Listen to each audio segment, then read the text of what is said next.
El juicio comienza por la casa de Dios.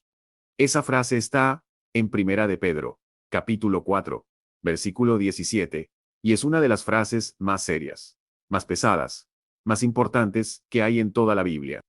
Y sin embargo, es una de las que menos se predica, una de las que más se evita, una de las que más incomodan. Y precisamente, por eso, es de la que tenemos que hablar hoy. Porque si el juicio comienza por la casa de Dios, la pregunta que cada uno de nosotros tiene que hacerse es muy simple y muy directa. ¿Cómo está mi casa? Pedro lo escribe en un contexto de persecución. Los creyentes estaban sufriendo. Estaban siendo probados. Y en medio de ese fuego, Pedro no les dice que el juicio va a caer sobre los que los persiguen. Les dice algo mucho más cercano, mucho más personal. El juicio empieza por nosotros. Empieza por los que llevan el nombre de Dios. Empieza por los que dicen creer. Empieza por adentro, no por afuera. Eso cambia todo. Porque la tendencia humana, la tendencia natural, es mirar hacia afuera. Ver el pecado en el otro. Señalar al mundo, a la cultura, a los que no creen, a los que viven diferente. Y hay algo cómodo en eso, algo que nos hace sentir del lado correcto, del lado seguro. Pero Pedro viene y nos sacude. Y nos dice, no empieces por allá. Empieza por acá. Empieza por tu propia casa, que es la casa de Dios. En el Antiguo Testamento era el templo. El lugar físico donde habitaba la presencia de Dios. Pero en el Nuevo Testamento, algo cambió, la siempre. Pablo lo dice con claridad, en Primera de Corintios. ¿No sabéis que sois templo del Espíritu Santo? La casa de Dios ya no es un edificio. La casa de Dios somos nosotros. La iglesia, sí, pero también cada creyente de manera individual. Vos sos la casa. Yo soy la casa. Y si el juicio empieza por la casa, empieza por acá adentro. Y eso nos lleva a una pregunta, que duele hacerse pero que es necesaria. ¿Qué hay adentro de nuestra casa, que necesitas ser juzgado? No en el sentido de condenado, sino en el sentido de examinado, de puesto a la luz, de confrontado con la verdad. Porque el juicio de Dios sobre su pueblo no es un juicio de destrucción. Es un juicio de purificación. Es el fuego que quema la paja, para que quede el trigo. Es la presión, que separa lo genuino de lo falso. Pedro usa en ese mismo pasaje la imagen del fuego. Dice que no os sorprendáis del fuego de prueba, que os ha sobrevenido, como si alguna cosa extraña os aconteciese. El fuego no es una señal de que Dios te abandonó. El fuego es una señal de que Dios todavía está trabajando contigo. El metal, que no pasa por el fuego, no se purifica. El oro, que no entra al crisol, no brilla. Y el creyente que nunca es probado, que nunca es confrontado, que nunca pasa por la presión, es un creyente que todavía no sabe lo que hay adentro de él. Porque el fuego no pone cosas en nosotros. El fuego saca lo que ya estaba. Eso es lo más importante de entender. Cuando viene la prueba, cuando viene el juicio, cuando viene la presión, lo que aparece no lo trajo el fuego. Ya estaba ahí. El fuego simplemente lo hizo visible. Y ahí es donde muchos se enojan con Dios, donde muchos se preguntan por qué les está pasando esto, sin darse cuenta de que lo que están viendo es lo que ellos mismos llevaban adentro sin saberlo. Entonces el juicio que empieza por la casa de Dios es un juicio que nos hace un favor. Un favor que duele. Sí. Un favor que incomoda. Sí. Pero un favor al fin.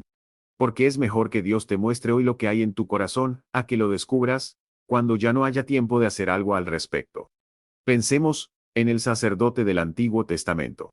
Antes de entrar al lugar santísimo, tenía que pasar por un proceso de purificación. No podía entrar así nomás. No podía entrar con cualquier cosa encima. Había un protocolo, había un orden, había una limpieza que tenía que ocurrir primero. Y si entraba sin ese proceso, moría. No era una metáfora. Era literal. La santidad de Dios no tolera la impureza sin confrontarla. Hoy nosotros tenemos acceso al lugar santísimo por la sangre de Cristo. Eso es gracia. Eso es regalo. Pero eso no significa que podamos entrar con cualquier cosa en el corazón sin que esa presencia divina la confronte. La cercanía de Dios siempre revela, siempre ilumina, siempre saca a la luz lo que está escondido. Y eso es el juicio que empieza por la casa. ¿Qué es lo que Dios está juzgando en su casa hoy?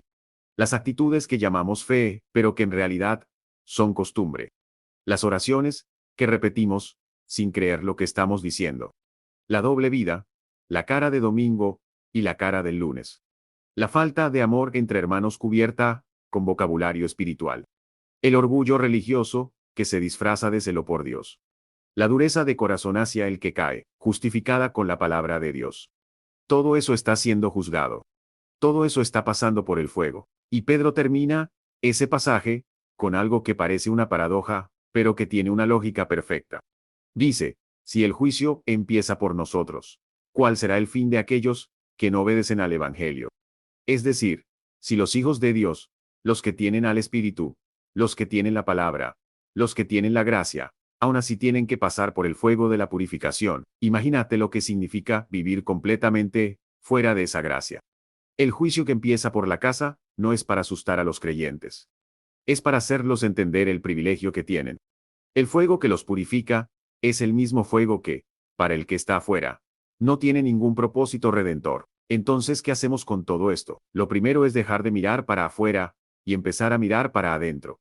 No con un espíritu de condenación hacia uno mismo, sino con honestidad, con la disposición de decirle a Dios, examíname. Esa es la oración del Salmo 139. Examíname, oh Dios, y conoce mi corazón, pruébame y conoce mis pensamientos, y mira si hay en mi camino de perversidad, y guíame en el camino eterno. Esa es la oración de alguien que entiende que el juicio de Dios es un favor. Lo segundo es no correr del fuego.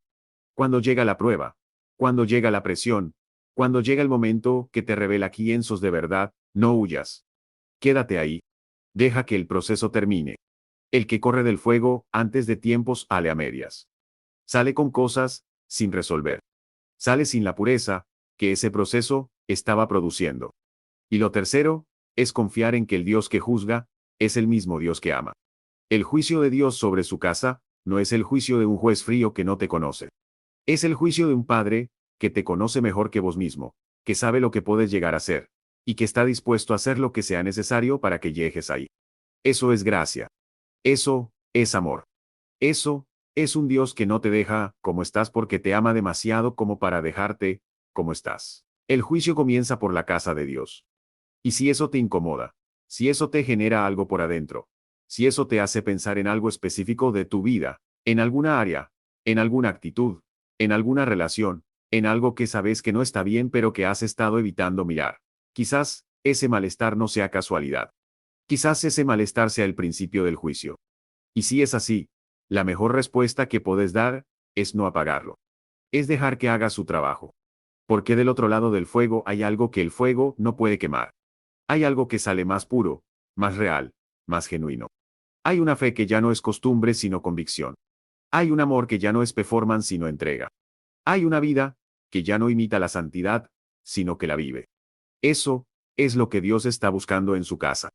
Y eso es lo que el juicio, cuando lo dejamos hacer su trabajo, produce en nosotros.